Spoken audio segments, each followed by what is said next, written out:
நண்பர்களுக்கு வணக்கம். நான் வெங்கட். இது sheep and goat sales and buy YouTube channel. Friends, నేను వెంకట్ని. இது sheep and goat sales and buy YouTube channel. நண்பர்களே, நம்முடைய இந்த சேனலில் செம்மறியாடு வெள்ளாடு தொடர்பான பதிவுகளை தான் போட்டு வரோம். உங்களுடைய விற்பனை பதிவு நம்ம சேனலில் இடம்பெறணுன்னா நீங்கள் செய்ய வேண்டியதெல்லாம், நீங்கள் எதை விற்க போகிறீங்களோ அதை தெளிவாக 2 நிமிஷத்துக்கு குறையாமல் ஒரு வீடியோவாக பதிவு பண்ணி மேலே ரைட் கார்னரில் ஸ்க்ரீனில் தெரிகிற என்னுடைய மொபைல் நம்பருக்கு அனுப்பிடுங்க. உங்களுடைய విற்பனை பதிவு நம்ம ఛానల్లో இடம்பెறும். ఫ్రెండ్స్, మీ సేల్స్ వీడియోలు మన ఛానల్లో అప్లోడ్ అవ్వాలంటే మీరు చేయాల్సిందంట, అది మేకో గొర్రెో చిన్నదో పెద్దదో మీరు దేన్ని అమ్మాలనుకుంటారో దాన్ని ఒక 2 నిమిషాలకు తగ్గకుండా క్లియర్గా ఒక వీడియోగా తీసి పైన రైట్ కార్నర్లో స్క్రీన్లో కనబడే నా మొబైల్ నెంబర్కి పంపించేయండి. మీ సేల్స్ వీడియో మన ఛానల్లో అప్లోడ్ అవుతుంది. మీరు వీడియో తీసేటప్పుడు ஃபோన్ని அட்டானுக்கு பெட்டு தீண்டி மறக்காமல் சப்ஸ்கிரைப் பண்ணுங்கள். பக்கத்தில் இருக்கிற பெல் பட்டனை கிளிக் பண்ணி அதில் ஆளுன்றதை எனேபிள் பண்ணுங்கள். அப்படி எனேபிள் பண்ண உடனே இந்த மாதிரி ஒரு பேஜ் வரும். இந்த பேஜை ஸ்க்ரீன்ஷாட் எடுத்து எனக்கு வாட்ஸ்அப்பில் அனுப்பி வச்சுருங்க. நான் உங்களை வாட்ஸ்அப் சப்ஸ்கிரைபர் ப்ராட்காஸ்டிங் குரூப்பில் ஆட் பண்ணிடுறேன். அது உங்களுக்கு யூஸ்ஃபுல்லாக இருக்கும். இந்த வீடியோவில் என்ன பார்க்க போகிறோன்னு சொன்னால், இந்த மாதிரி குட்டிகளை எடுத்துகிட்டு வந்த உடனே எப்படி பராமரிக்கணும், அதாவது இந்த மழைக்காலங்களில் எப்படி பராமரிக்கணும் அப்படின்ற தகவலை நம்ம பார்க்க போகிறோம். அதுக்கப்புறம் லாஸ்ட் வீக் நம்ம கூடூர் சந்தையில் எடுத்த குட்டிகளோட அப்டேட்டு பார்க்க போகிறோம். அப்டேட்டுன்னும்போது குட்டிகளை அவங்க எடுத்துகிட்டு போன பிறகு வீடியோ எடுத்து அனுப்பியிருப்பாங்க. அது எடை போட்ட பிறகு ஆவரேஜ் லைவ் வெயிட் எவ்வளோ இருக்குதுன்னு சொல்லியிருப்பாங்க. இந்த தகவல்களை எல்லாம் நம்ம பார்க்க போகிறோம். சரி, வாங்க வீடியோக்குள்ளே போகலாம்.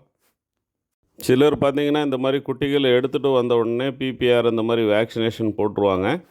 நம்ம என்ன சொல்கிறோன்னா, அந்த மாதிரி போடும்போது உள்ளுக்குள்ளே நோய் இருந்ததுன்னா அதை ட்ரிகர் பண்ணி விட்ருவோம். அதனால் அந்த மாதிரி போடாதீங்க அப்படின்னு தான் சொல்கிறோம். நம்ம சொல்கிற எல்லா டிப்ஸுமே நம்ம அனுபவத்தின் அடிப்படையில் நம்ம என்ன செஞ்சிட்ருக்கிறோமோ அதை தான் நம்ம சொல்கிறோம்.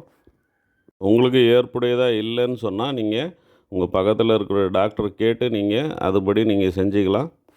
பொதுவாக குட்டிகளை நம்ம காலையிலையோ இல்லை நைட்டோ எடுத்தோம்னு சொன்னால் நம்ம இடத்துக்கு வரும்போது மதியம் மேலே ஆகிடும், இல்லைன்னா ஈவினிங் கூட ஆகிடும். அன்னைக்கு பார்த்திங்கன்னா வந்த உடனே ட்ரீட்மெண்ட் எதுவும் பார்க்க வேண்டாம். டைம் இருந்ததுன்னா மேய்ச்சலில் விடுங்க. ஏன்னா இந்த மாதிரி குட்டிகள்லாம் பார்த்திங்கன்னா பெரும்பாலும் மேய்ச்சலில் இருந்த குட்டிகள் தான். நம்ம கொண்டு வந்த உடனே அடர் தீவனமோ அல்லது ஏதோ ஒரு தீவனமோ ஸ்டால் ஃபீடில் போடும்போது அது சாப்பிடாமல் போகிறதுக்கு வாய்ப்பு இருக்குது. ஸோ அந்த டயர்ட்னஸில் அப்படியே இருக்கும். அதனால் மேய்ச்சலில் விட்டிங்கன்னா நல்லா மேயும். உங்களுக்கு வாய்ப்பு இல்லைன்னு சொன்னால் இந்த வேப்ப மண்டை இந்த மாதிரியான மரத்தழைகளை கட்டி விட்டுட்டு சாப்பிட விடலாம். தண்ணி நார்மல் தண்ணி வச்சா போதும். அதில் வேணால் கொஞ்சம் நாட்டு சர்க்கரை அந்த மாதிரி போட்டு எனர்ஜிக்காக நம்ம வைக்கலாம். மறுநாள்லேருந்து ஒரு 3 நாளைக்கு ஆன்டிபயோட்டிக் கொடுக்கறது நல்லது. நல்லா இருக்கிற குட்டிகளுக்கு எது கொடுக்கணும் அப்படின்னு சொன்னால், இந்த மாதிரி மழை காலங்களில் நம்ம சந்தைகளெல்லாம் குட்டிகள் எடுக்கும்போது குட்டிகள் தெளிவாக இருந்தால் கூட உள்ளுக்குள்ளே நோய் தாக்கம் இருக்கலாம், மற்ற ஆடுகள்லேருந்து நோய் பரவி இருக்கலாம். ஸோ அதனால் நம்ம ஒரு 3 நாளைக்கு ஆன்டிபயோட்டிக் கொடுக்கறது நல்லது. ஆன்டிபயோட்டிக்னும் போது நம்ம பொதுவாக யூஸ் பண்ணுறது பார்த்திங்கன்னா ஆக்சிடெட்ராசைக்ளின். இந்த ஆக்சிடெட்ராசைக்ளின் டேப்லெட்டாக கூட கிடைக்கும். ஒரு 5 ஆடு இல்லைனா 10 ஆடுன்னும் போது நீங்கள் டேப்லெட்டாக கூட யூஸ் பண்ணலாம். பொதுவாக நாங்கள் யூஸ் பண்ணுறது பார்த்திங்கன்னா ஒரு டேப்லெட் வாங்கி அதில் பாதி அளவு யூஸ் பண்ணுவோம். ஒரு 15 கிலோ 16 கிலோ இருக்கிற குட்டிக்கு பாதி டேப்லெட் யூஸ் பண்ணலாம். ரொம்ப சின்ன குட்டியாக இருந்தால் 3ல் 1 பங்கு நம்ம யூஸ் பண்ணிக்கலாம். இது கூட மெலோனக்ஸ் ப்ளஸ் டேப்லெட்டும் நம்ம யூஸ் பண்ணுவோம். அது பெயின் கில்லராகவும் ஆக்ட் ஆகும், ஃபீவருக்கும் கேட்கும். ஸோ மெலோனாக்ஸ் ப்ளஸ் நம்ம இது கூட சேர்த்து போடுறது நல்லது. மெலோனாக்ஸ் ப்ளஸ்ஸும் இதே மாதிரி தான். ஹாஃப் டேப்லெட் இல்லைன்னா சின்ன குட்டியாக இருந்தால் 3ல் 1 பங்கு. இந்த மெலோனாக்ஸ் ப்ளஸ்ஸையும் ஆக்சிடெட்ராசைக்ளினையும் நம்ம சேர்த்து கொடுக்கணும். 50 100ன்னு நிறைய ஆடுகள் வச்சுருந்தீங்கன்னா டாக்டரையோ இல்லை ஒரு கம்பவுண்டரை வச்சு நீங்கள் இன்ஜெக்ஷனாக போட்டுக்கிறது நல்லது. ஏன்னா டேப்லெட்டுன்னும் போது நிறைய வாங்கி நம்ம போட முடியாது, செலவு அதிகமாக ஆகும். அதே மாதிரி நம்ம ஆன்டிபயோட்டிக் கொடுக்கும்போது கம்பல்சரி கூட ப்ரோபயோட்டிக் கொடுக்கறது ரொம்ப நல்லது. ப்ரோபயோட்டிக்னும் போது பவுடராகவும் கிடைக்குது. இப்போ கார்கிலெல்லாம் பார்த்திங்கன்னா ப்ரோவிசாக் டைமண்ட் அப்படின்ற நேமில் கொடுக்குறாங்க. டேப்லெட்டாக வாங்கி போடணுன்னா ஈகோட்டாஸ் அப்படின்ட்டு ஒரு டேப்லெட் கிடைக்கும். அந்த மாதிரி நிறைய நேமில் நிறைய கம்பெனிஸ் கொடுக்குறாங்க. நீங்கள் எதை வேணாலும் வாங்கிக்கலாம். ஒரு உதாரணத்துக்கு தான் நான் ஒரு சிலதை சொல்லிட்டுருக்கிறேன். அதே மாதிரி இந்த மாதிரி நேரத்தில் நீங்கள் liver tonic, calcium tonic, B complex tonic, multivitamin tonic இந்த மாதிரி டானிக் எல்லாம் சேர்த்து கொடுக்கணும். அது ரொம்ப நல்லது. இதெல்லாம் நீங்கள் முன்கூட்டியே வாங்கி வச்சுக்கிறது நல்லது. குட்டி எடுக்கிறதுக்கு முன்னாடியே வாங்கி வச்சுக்கிறது நல்லது. எமர்ஜென்சி மெடிசன்ஸ், அப்புறம் இந்த மாதிரி டானிக் ஐட்டம் இது எல்லாமே நீங்கள் வாங்கி வச்சுக்கிறது நல்லது. எப்படி நம்ம உலர் தீவனம், பசுந்தீவனம், அடை தீவனம் இதெல்லாம் ரெடி பண்ணிவிட்டு அப்புறமா குட்டி வாங்குறோமோ அதே மாதிரி எமர்ஜென்சி மெடிசன்ஸையும் நம்ம வாங்கி வச்சுக்கிறது நல்லது. சப்ளிமெண்ட்ஸையும் வாங்கி வச்சுக்கிறது ரொம்ப நல்லது. குட்டிகளுக்கு இருமல், செருமல், அப்புறம் சளி இந்த மாதிரி பிரச்சனை இருந்ததுன்னு சொன்னால் ஈவினிங்கில் இப்போ காலையில் நம்ம ஆக்சி அந்த காம்பினேஷன் கொடுத்துட்டோம். ஈவினிங்கில் என்ரோடாஸ் பிஹெச்னு ஒரு சிரப் வரும். அந்த சிரப்பு கொடுக்குறது நல்லது. அது கூட கண்டிப்பாக ப்ரோபயோட்டிக் கொடுக்கணும். ப்ரோபயோட்டிக் பவுடராக கிடைக்கலன்னா நீங்கள் அட்லீஸ்ட் அந்த ஈகோடாஸ் டேப்லெட்டாவது வாங்கி யூஸ் பண்ணுங்கள். மதியத்தில் பார்த்திங்கன்னா இந்த multi vitamin syrup, probiotic, calcium tonic, liver tonic, B complex tonic இந்த மாதிரி டானிக்குங்களை நீங்கள் கொடுக்கணும். அப்படி கொடுக்கும்போது குட்டிகள் ப்ராப்ளம் இல்லாமல் இருக்கும். ஏன்னா நம்ம மருந்துகள் கொடுக்கும்போது அதுக்கு தேவையான ஸ்ட்ரென்த்து நம்ம கொடுக்கணும்.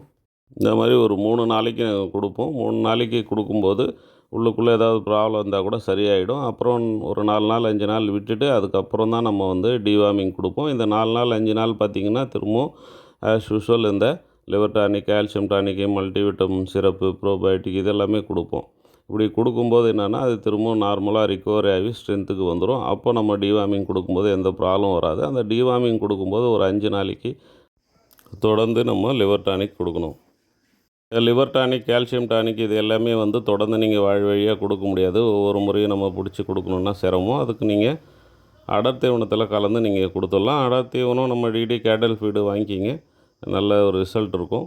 இந்த liver tonic, calcium tonic, probiotic இதெல்லாம் வேணும்னா கூட நீங்கள் கால் பண்ணி கேளுங்க. நான் டீட்டெயில் சொல்கிறேன். நம்மளே கூட அனுப்பி வைக்கலாம். டிஸ்கவுண்ட் ரேட்டில் உங்களுக்கு கிடைக்கிற மாதிரி ஏற்பாடு பண்ணலாம். அடுத்து நம்ம லாஸ்ட் வீக் கூடூரில் எடுத்த குட்டிகளோட அப்டேட்டை பார்க்கலாம். இந்த குட்டிகள் பார்த்திங்கன்னா ராசிபுரம் நண்பருக்காக நம்ம எடுத்து கொடுத்த குட்டிகள் மொத்தம் 67 எடுத்தோம். 42 குட்டிகள் 14,500 சொல்லி எடுத்தோம். ஒரு 5 குட்டி 14,250, ஒரு 10 குட்டி 14,300 இந்த மாதிரி எடுத்தோம். அதுக்கப்புறம் ஒரு 10 குட்டி பார்த்திங்கன்னா 13,500 சொல்லி எடுத்தோம். இப்போ 2-3 நாள் பொறுத்து இப்போ எடை போட்டு நமக்கு சொல்லியிருக்காங்க. ஆவரேஜ் லைவ் வெயிட் பார்த்திங்கன்னா ஒரு 19 கிலோ, 18லேருந்து 19 கிலோக்குள்ளே இருக்குது அப்படின்ற மாதிரி சொல்லியிருக்கிறாங்க. ஆவரேஜாக பார்க்கும்போது ஒரு குட்டி நம்ம 7,150 அதாவது ஜோடி 14,300 எடுத்தோம். ஆவரேஜ் லைவ் வெயிட் 19 கிலோன்னு எடுக்கும்போது ஃபர் கேஜி 397 வருது ஏறக்குறைய. சார் வெயிட் போட்டேன். நீங்கள் தூங்கியிருப்பேன்ட்டு தான் நான் மெசேஜ் அனுப்பலை. ஆவரேஜ் வெயிட் ஒரு 18 கிலோலேருந்து 19 கிலோ அப்படி இருக்குங்கண்ணா. இது சார் நம்மளுக்கு அனுப்பின மெசேஜ். இப்போ நம்ம பார்த்துட்டு இருக்கிற குட்டிகள் சோளிங்கல்லேருந்து வந்த நண்பருக்காக நம்ம எடுத்து கொடுத்த குட்டிகள் மொத்தம் 10 குட்டி எடுத்தார் பக்ரீத் வளர்ப்புக்காக. ஒரு குட்டி 9,000 சொல்லி எடுத்தோம். கொஞ்சம் பெரிய சைஸ் குட்டிங்க. சார் ஸ்கேல் கிடைக்காம கொஞ்சம் லேட் ஆயிடுச்சு வெயிட் போடுறதுக்கு. அந்த வண்டியிலேருந்து எடுத்த குட்டி, அந்த சின்ன குட்டி 2 குட்டி மட்டும் 19 கிலோ இருக்குது. மீதி எல்லாமே 23, 24 இருக்குது சார் லைவ் வெயிட்டுக்கு. ஆவரேஜ் லைவ் வெயிட் 23 கிலோ அப்படின்னு எடுத்துட்டால் கூட 391 பர் கேஜி அந்த மாதிரி வருது. இது நிறைய நண்பர்கள் இந்த ஒங்கோல் குட்டிகள் பர் கேஜி எவ்வளோ விழும் சார் நம்மளுக்கு தோராயமாக சொல்லுங்கள் அப்படின்னு சொல்கிறீங்க. நம்மளும் அங்கே குட்டிகள் எடுத்து கொடுக்கும்போது ஒரு மதிப்பாக சொல்கிறோம். ஆனால் இந்த மாதிரி நம்ம எடை போட்டு சொல்லும்போது கரெக்டாக இருக்கும் அப்படின்றதுனால தான் இந்த தகவல்கள்லாம் நான் உங்களுக்கு சொல்லிகிட்ருக்கேன். இப்போதைக்கு குவாலிட்டியை பொறுத்து 380லேருந்து 400 வரைக்குமே இந்த குட்டிகள் போயிட்டுருக்கு. ஒரு சில குட்டிகள் ஹை குவாலிட்டியில் இருக்கும்போது இன்னும் கொஞ்சம் கூடுதலான விலை சொல்லுவாங்க. அது 450 வரைக்கும் கூட போகும். குட்டிகள் எடுக்கணும்னு சொல்லி நினைக்கிற நண்பர்கள் முன்கூட்டியே நீங்கள் புக் பண்ணிங்க, கன்ஃபார்ம் பண்ணிவிடுங்க. லாஸ்ட் டைமில் நீங்கள் கால் பண்ணும்போது நான் எடுக்க முடியாமல் போகுது, அதனால் நீங்கள் வருத்தப்படுறீங்க. எனக்கும் அது வருத்தமாக தான் இருக்குது. ஸோ முன்கூட்டியே புக் பண்ணிவிடுங்க, அதுதான் நல்லது. வாரத்தில் ஒரு நாள் தான் சந்தை, அதுவும் ஒரு நைட்டில் கூட பார்த்திங்கன்னா ஒரு 5 மணி நேரம் 6 மணி நேரத்துக்குள்ளே நம்ம குட்டிகளை எடுக்கணும். அப்படின்னும் போது நம்ம ஒரு 3 பேருக்கு ஒரு 4 பேருக்கு எடுத்து கொடுக்கலாம். அதுக்கு மேலே நம்ம எடுத்து கொடுக்க முடியாது. யார் முன்னாடி புக் பண்ணுறாங்களோ அவங்களுக்கு நம்ம எடுத்து கொடுக்குறோம். ஸோ முன்கூட்டியே புக் பண்ணிவிடுங்க.